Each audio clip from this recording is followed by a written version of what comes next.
আসুন ইমান নিজেকে দাবি করি আমরা ইমানদার, আসলেই আমরা কি ইমানদার না শুধু দাবির বেলা ইমানদার, এটা আমাদের বোঝা দরকার। আল্লাহ আমরারে বলছে ইমান আনো ওই মানুষদের মতো। কোরআনে বলছে আমিনু কামা আমানান নাস, আমিনু কামা আমানান নাস, ইমান আনো ওই মানুষদের মতো। আমিনু কামা আমানান নাস, ইমান আনো ওই মানুষদের মতো। ওই মানুষ কারা রে? ওই মানুষ সাহাবায়ে কেরামদেরকে আল্লাহ বুঝাইছে। আমিনু কামা আমানান নাস, আমিনু কামা আমানান নাস, ইমান আনো ওই মানুষদের মতো। এটা আল্লাহ ফেরাউনের বউ আসিয়াকেও বুঝাইতে পারে, কারণ আসিয়াও ইমানের পরীক্ষা দিছে। আমিনু কামা আমানান নাস, আব্দুল্লাহ বিন তামেরকেও আল্লাহ বুঝাইতে পারে, উনিও ইমানের পরীক্ষা দিছে।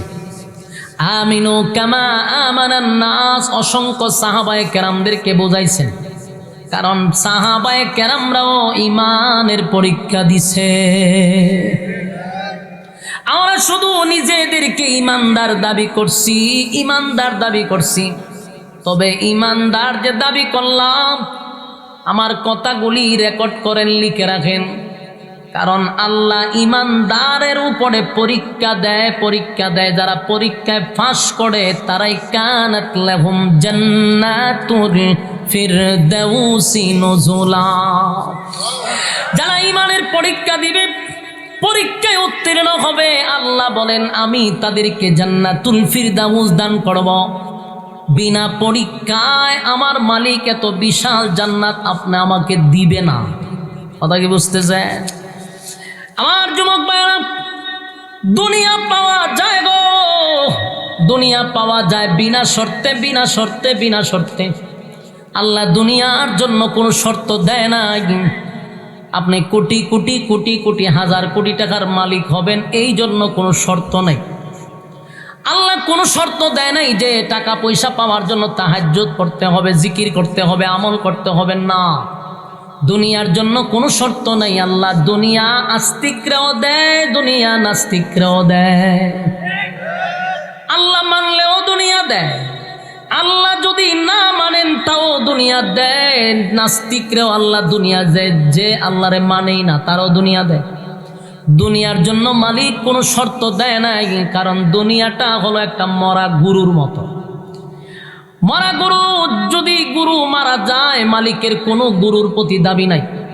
এই গরু নিয়ে দূরে কোথাও ফালাইয়া দিলে পরে কুকুরেও খায়, শিকের কাছে। আমার কাছে ওয়াজ আমি কেমনে করুম, কথা কর না কা। বলুন, মরা গরুর কোনো মূল্য মালিকের কাছে আছে? কেন নাই? এটার কোনো মূল্য নাই, কারণ এটারে কুকুরেও খায়, শিয়ালেও খায়, শুকুনেও খায়। কিন্তু যদি একটা জীবিত গরুর উপরে কেউ আঘাত করে, এই মালিক কিন্তু বাধা দেয়। আল্লাহ বলেন দুনিয়াটা হলো একটা মরা গরুর মতো, আস্তিকেও খায়, নাস্তিকেও খায়, আল্লাহ মানলেও খায়, আল্লাহ না মানলে ওনারাও খায়। আমি মালিক বাধা দেই না, দুনিয়া পাওয়ার জন্য কোনো শর্ত দেই না, কারণ এটা ক্ষণস্থায়ী। এই দুনিয়া চিরস্থায়ী নয়, এটা যে ক্ষণস্থায়ী। দুনিয়ার শুরু আছে রে, দুনিয়ার শেষ আছে, দুনিয়ার শুরু আছে। এটা ক্ষণস্থায়ী একটা দুনিয়া। এখানে আল্লাহ পাঠাইছেন অল্প সময়ের জন্য, অল্প সময় পরীক্ষা দেওয়ার জন্য পাঠাইলো, পরীক্ষা দেওয়ার জন্য। আমরা যারা মাদ্রাসায় পড়ছি, যারা কলেজে পড়ছেন, ভার্সিটিতে পড়ছেন, স্কুলে পড়ছেন, পরীক্ষা সবার জীবনে আসছে। 3 ঘন্টা সময় দেওয়া হয়, হলের ভিতরে 3 ঘন্টা সময় দেওয়া হয়। প্রশ্ন হাতে পাওয়ার পরে আপনি যদি সঠিক উত্তর লেখেন, সময় আপনার জন্য দাঁড়ায় না। আপনি যদি সঠিক উত্তর নাও লিখেন, তাও সময় আপনার জন্য দাঁড়ায় না। 3 ঘন্টা পরে আপনি জোর করেও হলের ভিতরে থাকতে পারবেন না। ঠিক তেমনি ভাবে আল্লাহ বলেন আমি 60-70 বছর হায়াত দিলাম, পরকালের অনুযায়ী কয়েক ঘন্টা সময় আখেরাতের জন্য। দুনিয়ার এই সময়টা কয়েক ঘন্টা। এই কয়েক ঘন্টার জন্য বান্দা বান্দি তোরে পাঠাইছি পরীক্ষা দেওয়ার জন্য। পরীক্ষায় যদি পাস করস, ওয়াদা দিলাম জান্নাতুল ফিরদাউস আমি তোরে দান করব। আমার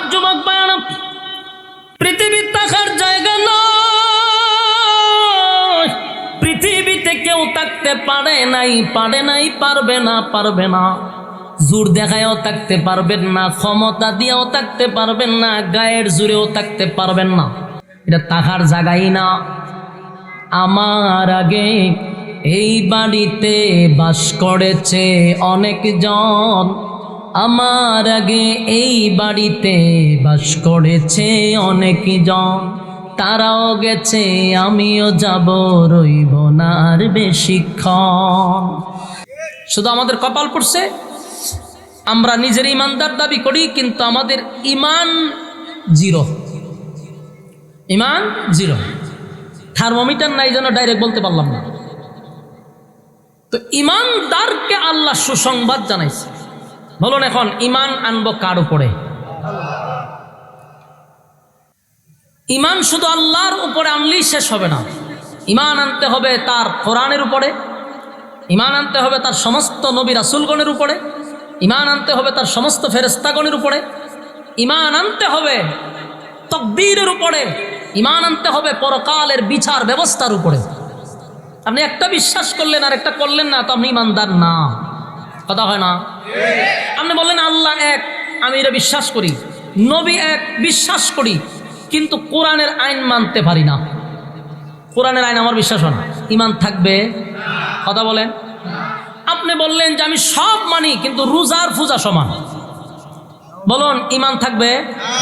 তাহলে বেজাল তো সব জায়গায়।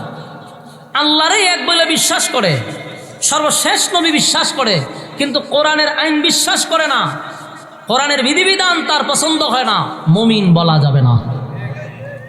সম্মানিত সুধী, তাহলে আমরা ঈমান আনবো আল্লাহর উপরে, উনি এক অদ্বিতীয়, ওনার কোনো শরীক নাই, ওনার কোনো ইলাহ নাই, উনি কারো উপর নির্ভর করে না, উনি কারোকে জন্ম দেয় না, কারো কাছ থেকে জন্ম নেয় না, ওনার সমকক্ষ কেউ নেই।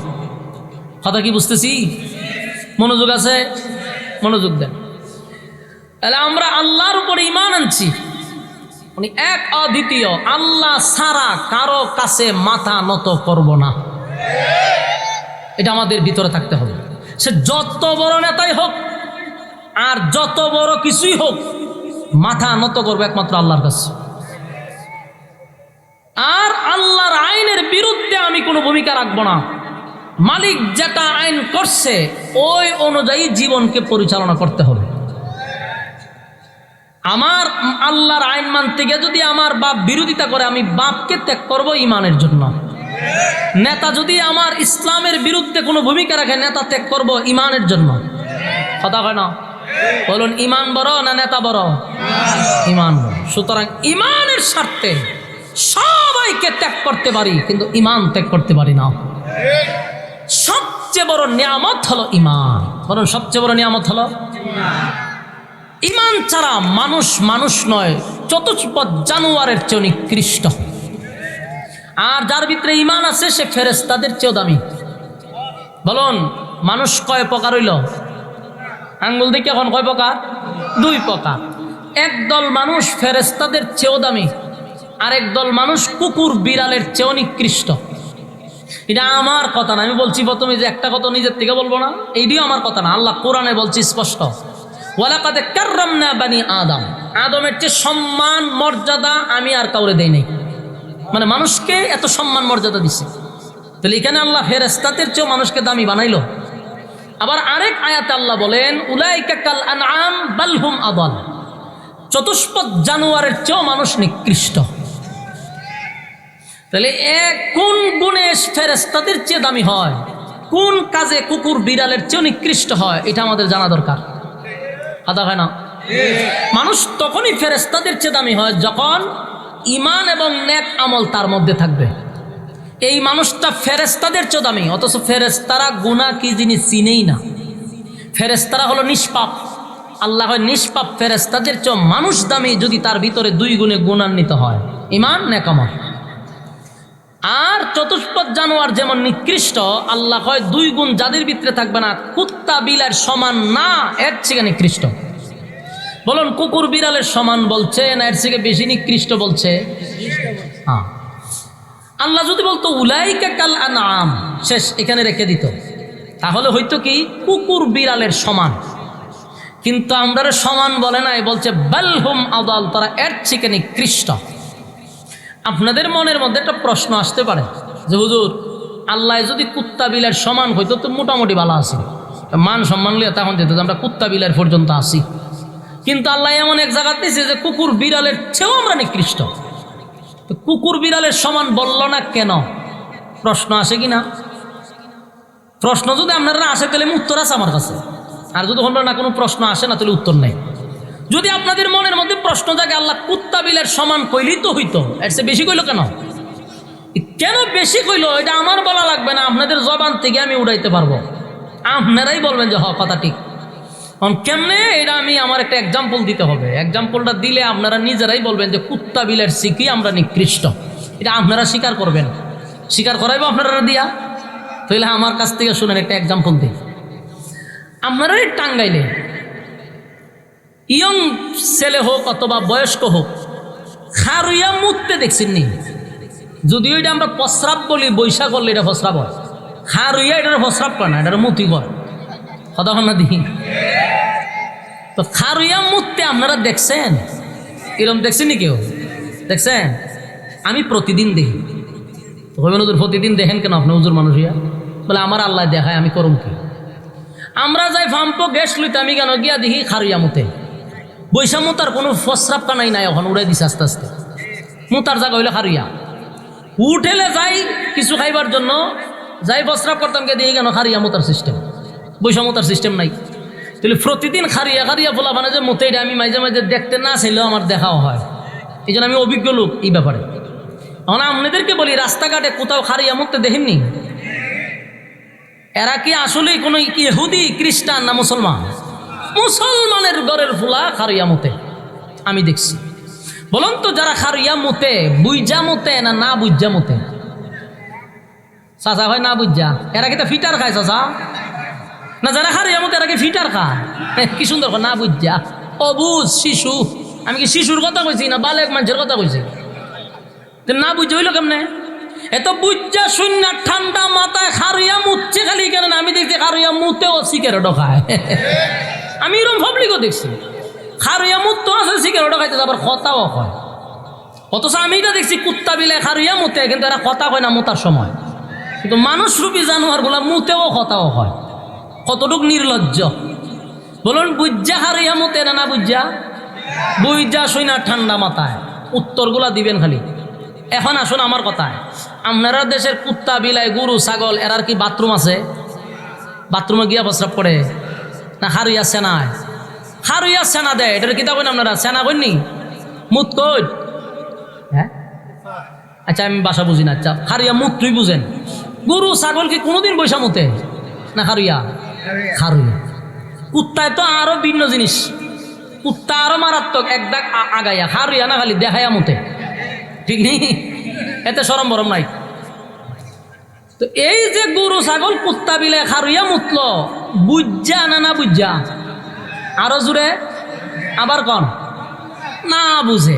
এরা খারুইয়া মুতে না বুঝা, কিন্তু মানুষটা খারিয়া মুচ্ছে বুঝা না না বুঝা? বুঝা। এই পয়েন্টগুলো ইয়াদ রাখবেন। আপনাদের টাঙ্গাইলের ভিতরে কোনোদিন দেখছেন নি কুত্তা বিলার বিয়া শাদী হইতে? গরু ছাগলের বিয়া শাদী দেয়, তারা সন্তান জন্ম দেয়নি। বৈধ না অবৈধ? অবৈধ। বলুন বৈধ না অবৈধ? অবৈধ। গরু ছাগল কুকুর বিলাল সন্তান জন্ম দেয় অবৈধভাবে।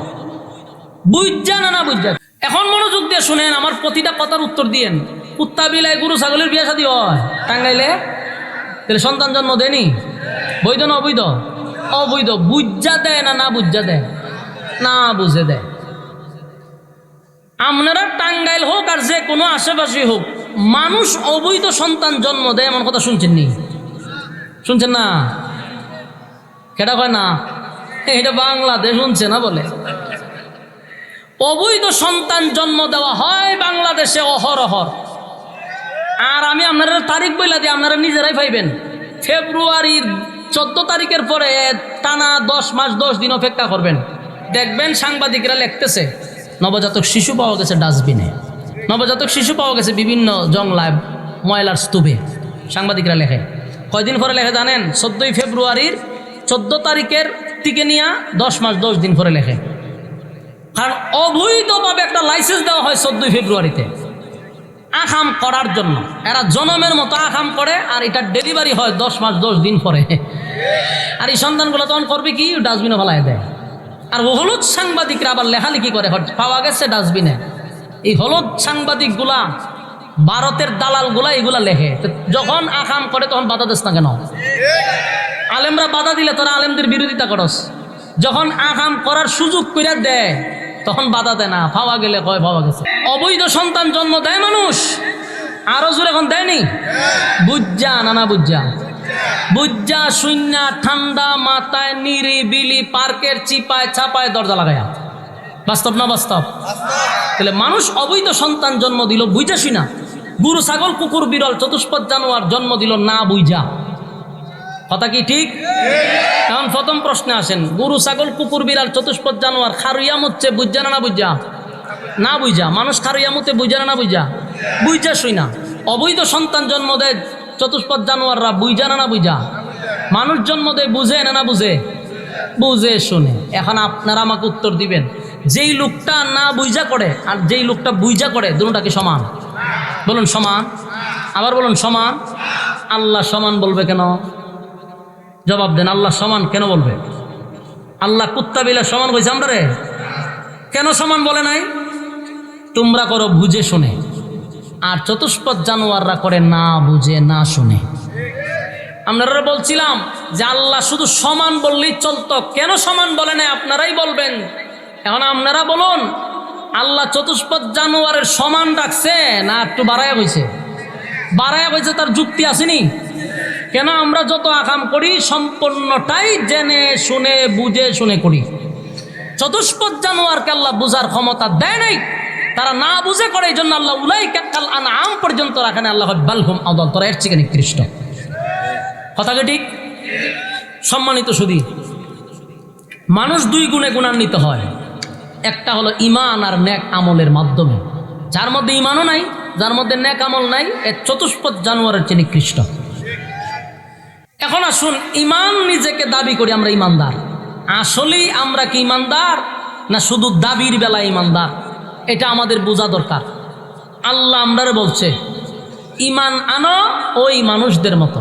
কোরআনে বলছে আমিনু কামা আমানান নাস, আমিনু কামা আমানান নাস। ঈমান আনো ওই মানুষদের মতো। আমিনু কামা আমানান নাস, ঈমান আনো ওই মানুষদের মতো। ওই মানুষ কারা রে? ওই মানুষ সাহাবায়ে কেরামদেরকে আল্লাহ বুঝাইছে। আমিনু কামা আমানান নাস, আমিনু কামা আমানান নাস, ঈমান আনো ওই মানুষদের মতো। এটা আল্লাহ ফেরাউনের বউ আসিয়াকেও বুঝাইতে পারে, কারণ আসিয়াও ঈমানের পরীক্ষা দিছে। আমিনু কামা আমানান নাস, আব্দুল্লাহ বিন তামেরকেও আল্লাহ বুঝাইতে পারে, উনিও ঈমানের পরীক্ষা দিছে।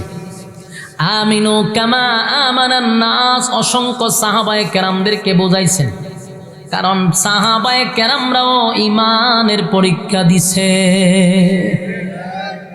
আমরা শুধু নিজেদেরকে ঈমানদার দাবি করছি, ঈমানদার দাবি করছি। তবে ঈমানদার যে দাবি করলাম, আমার কথাগুলি রেকর্ড করেন, লিখে রাখেন, কারণ আল্লাহ ঈমানদারের উপরে পরীক্ষা দেয়। যারা পরীক্ষায় পাস করে তারাই কানাত লাহুম জান্নাতুল ফিরদাউসি নুজুলা।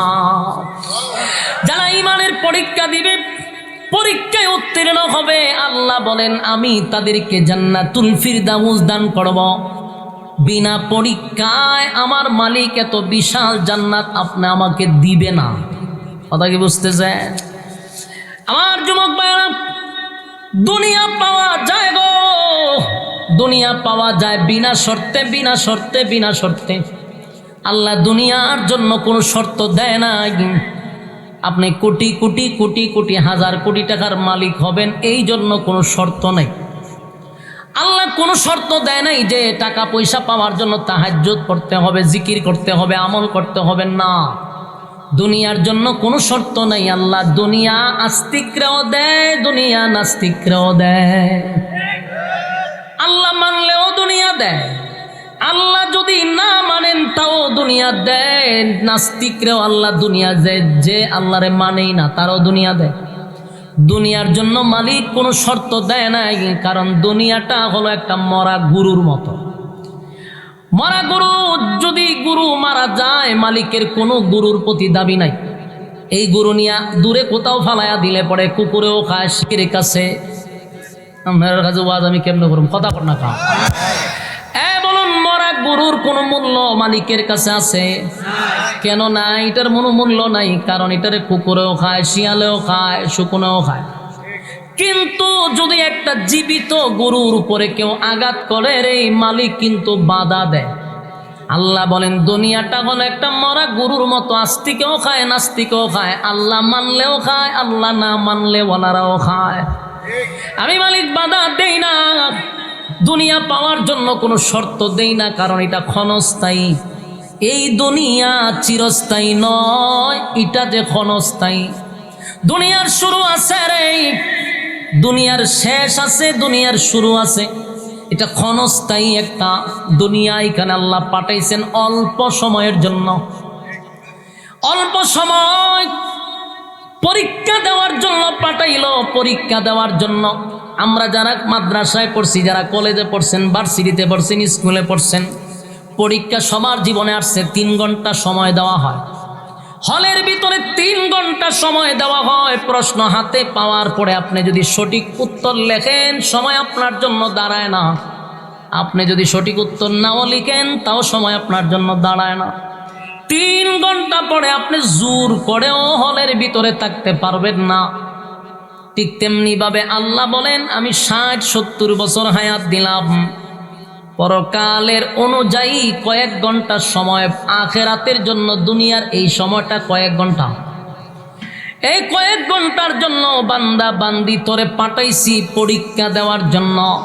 পরীক্ষায় যদি পাস করস, ওয়াদা দিলাম জান্নাতুল ফিরদাউস আমি তোরে দান করব। আমার যুবক ভাইরা, পৃথিবীর থাকার জায়গা নয়। পৃথিবীতে কেউ থাকতে পারে নাই, পারবে না। জোর দেখায়ও থাকতে পারবেন না, ক্ষমতা দিয়েও থাকতে পারবেন না, গায়ের জোরেও থাকতে পারবেন না। এটা থাকার জায়গাই না। আমার আগে এই বাড়িতে বাস করেছে অনেকজন, আমার আগে এই বাড়িতে বাস করেছে অনেকজন। তারাও গেছে, আমিও যাব, রইব না আর বেশিক্ষণ। এই পৃথিবীতে থাকার জায়গা নয়। আমার আগেও গেছে, আমার পরেও যাবে, আমার সাথেও যাবে, কারণ এটা ক্ষণস্থায়ী। আল্লাহ বলেন ওয়াল আসর, সময়ের কসম, সময়ের কসম। আমার যুবক ভাইয়েরা, টাঙ্গাইলের ভাইয়েরা, আল্লাহ কিন্তু সময়ের একটা কসম করছে, সময়ের কসম। তাফসীর কারকরা বলেন ওয়াল আসর, সময়ের কসম বলতে এটা কোন সময়ের কথা আল্লাহ বুঝাইছে। সমস্ত তাফসীর কারকরা বলেন সময়ের কসম বলতে আল্লাহ বুঝাইছেন তোমার হায়াতের কসম, তোমার হায়াতের কসম। তোমার 60 বছর যদি বেঁচে থাকো, 60 বছরের কসম। তোমার 40 বছর দুনিয়াতে থাকলে 40 বছরের কসম। আল্লাহ কয় ইন্নাল ইনসানা লাফি খুসর। আল্লাহ বলেন নিশ্চয়ই তারা ক্ষতিগ্রস্ত। আমার মালিক সময়ের কসম করে বলেন তোরা ক্ষতিগ্রস্ত। কথাটা সাধারণ নয় রে। সময়ের মূল্যায়ন যারা করে না, সময়কে যারা মূল্যায়ন করে না, তারা দুনিয়াতেও ক্ষতিগ্রস্ত, পরকালেও তারা ক্ষতিগ্রস্ত। দুনিয়ার দিকে যারা সময় দেয়, দেখবেন তারা দুনিয়ার লাইনে অনেক উপরে চলে গেছে। যারা পরকালের দিকে সময় দেয়, পরকালের দিকে তারা অনেক উপরে চলে গেছে। তার মূল কথা হলো সময়ের মূল্যায়ন। যে যেই লাইনে করবে সে তত ডেভেলপ হবে। কথা হয় না? বাংলাদেশ এত পিছায় আছে কেন? বাংলাদেশ স্বাধীন হইল, বাংলাদেশ স্বাধীন হওয়ার পরও বাংলাদেশ আমরা কিছুই করতে পারলাম না। আমাদের সাথে যুদ্ধ কইরা পরাজিত হইল পাকিস্তান। পাকিস্তানে এখন পারমাণবিক অস্ত্র আছে, আরো বড় বড় অস্ত্র বানায় তারা বৈশা রয়েছে। আর আমরা বাঙালি এখন পর্যন্ত রিস্কা ওই বানাইতে পারি না, কথা হয় না। এরপর আমরা উন্নয়নের স্লোগান দিই। ওরে বাবা রে বাবা, জাপান আমেরিকা পর্যন্ত উন্নয়নের দিক দিয়ে আমাদের কাছ থেকে অনেক পিছায় আছে। হ্যাঁ, এই কথাগুলি বইলা বইলে আমরা বুলি দেই যে আমরা উন্নত দেশ, অথচ উন্নত দেশের থেকে 100 বছর এখনো পিছায় আছি। আমরা খবরই নেই যে আমরা 100 বছর পিছায় আছি। মূল কারণ হলো বাঙালি জাতি সময়ের মূল্যায়ন করে না। বাস্তব না বাস্তব? একজনে ফোন দিছে, ভাই কটার সময় আসবেন? কয় 2টায় কইছে, বেচারা গিয়া দেখে 4টা বাজে এখনো খবর নেই। যদি স্টেশনে গাড়ি আসার কথা দেয় 2টায়, তো এটা পরের দিন 2টায়। এই জাতির উন্নত কেমনে হবে? ওয়াল্লাহ, সময়ের কসম, সময়ের কসম, সময়ের কসম, ইন্নাল ইনসানা লাফি খুসর। আল্লাহ বলেন নিশ্চয়ই তোমরা ক্ষতিগ্রস্ত। ক্ষতিগ্রস্ত ক্ষতিগ্রস্ত কেন? কারণ সময়ের মূল্যায়ন তোরা করস না বান্দা। আল্লাহ নিজে কসম কইরা কয় আমরা ক্ষতিগ্রস্ত। তাহলে লিখা রাখেন আমরা 100% ক্ষতিগ্রস্ত, এতে কোনো সন্দেহ নাই। তবে সময়ের মূল্যায়ন যারা করবে, ঈমান আর নেক আমল যারা করবে, তারা ক্ষতিগ্রস্ত হবে না। কথা বুঝতেছেন?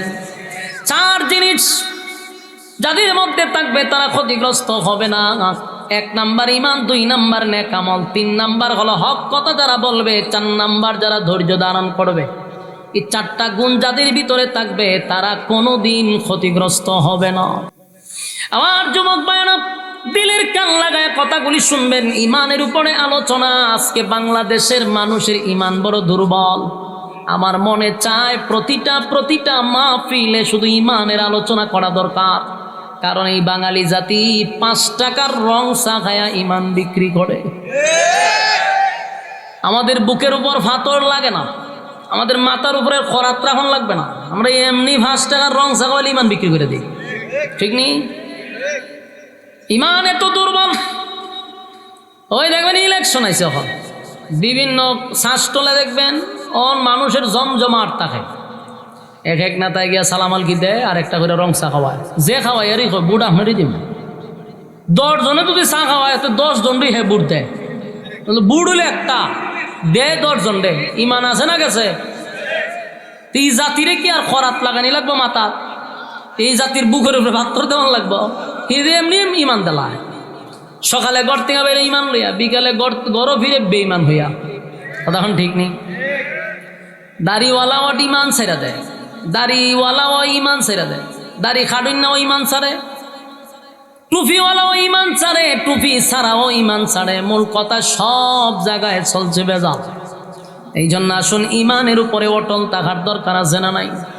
আল্লাহ বলেন আমিনু কামা আমানান নাস। ঈমান আনো ওই মানুষদের মতো। ওই মানুষটা কার? আমরা তাদেরকে অনুসরণ করব। ওই মানুষদের মতো ঈমান আনার কথা কেন বলল? কারণ তারা ঈমানের পরীক্ষা দিছে। এদের জীবনী বেশি বেশি বেশি বেশি করে পড়বেন, ঈমান শক্তিশালী হবে। এগুলো তো পড়েন না, পড়েন খালি বাপ দাদার গিচ্ছা কাহিনী। আমার যুবক ভাইরা, আল্লাহ বলেন আমিনু কামা আমানান নাস। ঈমান আনো ওই মানুষদের মতো যারা ঈমান আনছে। যেমন সাহাবায়ে কেরাম যখন কালেমা পড়ছে, ঈমান আনছে।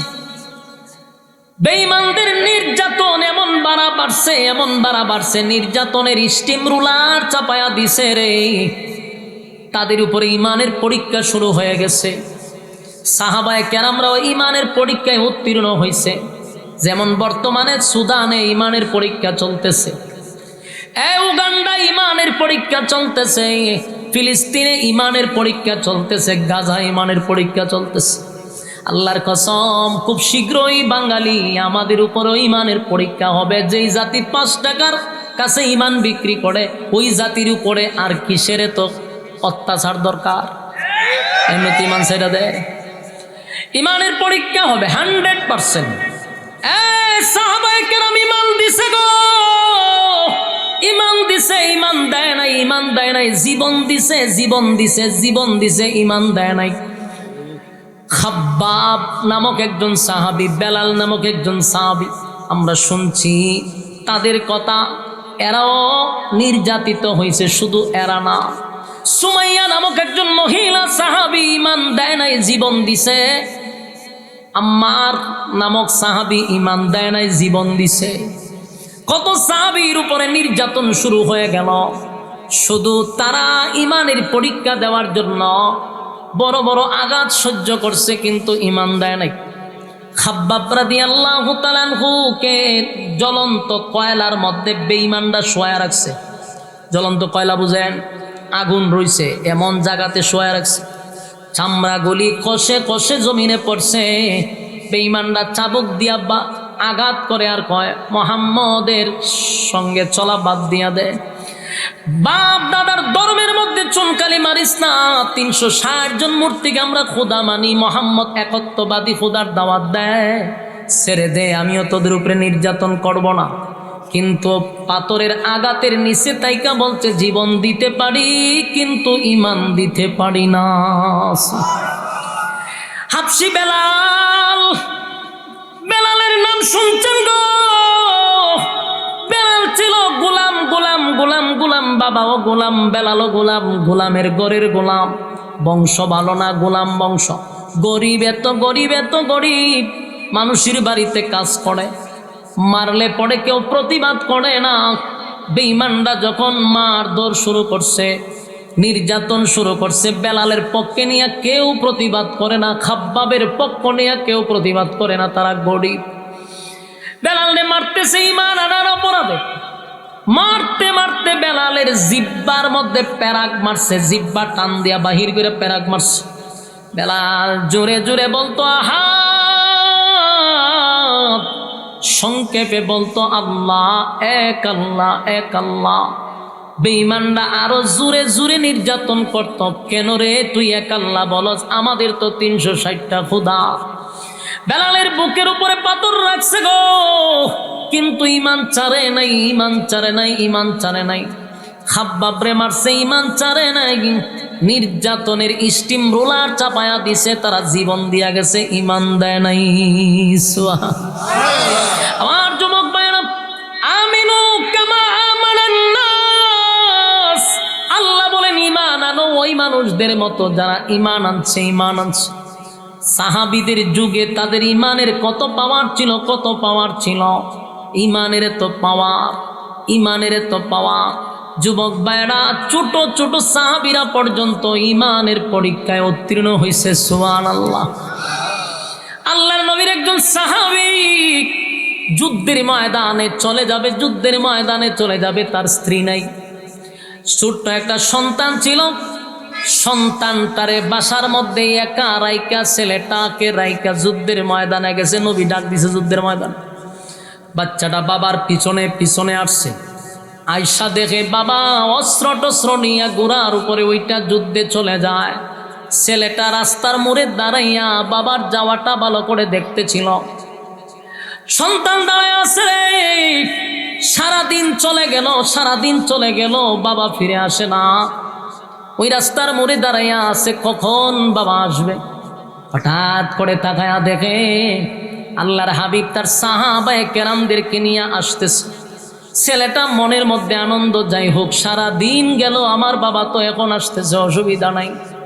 আল্লাহর হাবিব যখন কাছাকাছি চলে আসলো, সন্তানটা দৌড়াইয়া নবীর কাছে গিয়া বলে, নবী গো, আপনার এই কাফেলার সঙ্গে আমার আব্বা যুদ্ধের ময়দানে গেছিল, কিন্তু আমি তাকায়া দেখলাম আপনারা ফিরে আসলেন, আমার বাবা দিয়ে আপনাদের সঙ্গে আসলো না। আল্লাহর নবী এই বাচ্চার বাবার নাম শুনে নবীজির চোখ দিয়া পানি পড়া শুরু হয়ে গেছে। জিজ্ঞাসা করলো, বাবারে তোমার কি মা নাই? বলে না। আর কে কে আছে? বলে হুজুর কেউ নাই, বাবা ছাড়া। আল্লাহর নবীকে বলে, নবী গো, আপনি দিয়ে আমার বাবার কথা বলেন না, শুধু আমাকে আমার কথা জিজ্ঞাসা করেন। সকালবেলা আমার বাবা আপনার কাফেলার সঙ্গে যুদ্ধে গেল, ফিরে আসলেন, কিন্তু এই কাফেলার মধ্যে আমার বাবাকে কেন আমি দেখলাম না? কোথায় আমার বাবা? বলেন সন্ধ্যা হয়ে যাচ্ছে, সূর্যটা লাল লাল হয়ে গেছে গো নবী, বলেন আমার আব্বা কোথায়? কোথায়? নবীজি বারবার চোখ দিয়া পানি ছাড়ে। সন্তান নবীর ডাইনে যায় গিয়া বলে, নবী গো, চোখ দিয়া কেন পানি ছাড়েন? আমার কথার উত্তর দেন। নবীর ডাইনে চেহারা ফিরাইয়া দেয়, বামে চেহারা ফিরাইয়া দেয়। যুবকটা এবার ছোট বাচ্চা, না বালক, বেশি বয়স না, 7-8 বছরের বাচ্চা। নবীজির পায়ে ধরে বলে, নবী গো, ওই তাকায়া দেখেন সূর্যটা লাল হয়ে গেছে। আমার বাবা যদি এখনো না আসে, বলেন না আমি রাত্রের বেলা কোথায় ঘুমাবো, কার সঙ্গে থাকবো, কোথায় খাইবো? আমার বাবা সারা যে পৃথিবীতে আমার কেউ নাই। আল্লাহ নবীর কাছে গিয়া 7 বছরের ছেলে নবীর সামনে গিয়া কান্না শুরু করে দিল, আর বলো, নবী গো, রাত্রে হইলে আমার বাবারে জড়াইয়া দইরা আমি ঘুমাই। আমার মা মারা গেছে, আমার চাচা নাই, আমার আত্মীয় স্বজন কেউ নাই, কেউ নাই। আপনার উপরে কালেমা পড়ে আমার বাবা ঈমান এনে আপনার সঙ্গে যুদ্ধে গেল, এখন আমার বাবা আসলো না, আমি রাত্রে কার সঙ্গে ঘুমাবো? আল্লাহ নবী আর বরদাস্ত করতে পারলো না। নবীজি ওই ছোট সাহাবীকে জড়ায়া ধরছে বুকের সাথে। আল্লাহ নবীর দাড়ি ভিজে ভিজে মুক্তার দানার মতো চোখের পানিগুলো পড়তেছিল, আর বলতেছিল, সাহাবী, ছোট্ট এই সাহাবীকে নবী জড়ায়া ধইরা বলে, আমি জানি আমি তোর বাবাকে আর কোনোদিন তোর সামনে এনে দিতে পারবো না রে, কিন্তু বাকি দিনগুলা আমি নবী তোর বাবা হয়ে গেলাম। ইসলামিক মেগা 24 চ্যানেলটি সাবস্ক্রাইব করুন। ভিডিওটা ভালো লাগলে লাইক, কমেন্ট, শেয়ার করুন।